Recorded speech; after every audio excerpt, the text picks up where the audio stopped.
नमस्कार. Welcome to my channel Shivani bakers choice. उद्यापासनं आम्ही एक हेल्दी स्मूदी चॅलेंज घेऊन येतोय, जो की 15 दिवसाचा असेल.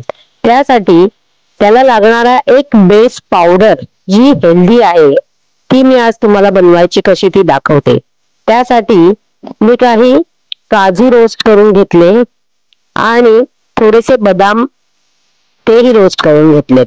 त्यानंतर वॉटरमेलन सीड्स आणि सनफ्लावर सीड्स हे पण हलकेसे रोस्ट केलेत आणि त्याच्या डबल क्वांटिटी मध्ये मखाने घेतलेत, तेही हलकेसे रोस्ट करून घेतलेत.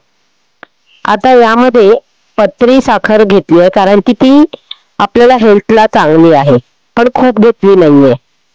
हे सर्व जिन्नस थंड झाल्यानंतर ह्याची बारीक अशी पावडर करून घेतली आहे.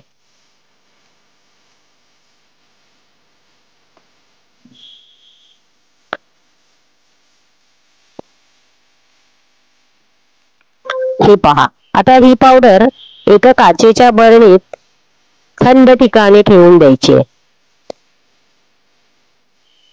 तर उद्यापासून तुम्ही चॅलेंज बघायला विसरू नका. त्यात ही पावडर आम्ही कशी यूज करणार आहोत ती तुम्ही बघू शकाल. तर बघत राहा शिवानी बेकर्स चॉईसचे नवीन हेल्दी स्मूदी चॅलेंज. धन्यवाद.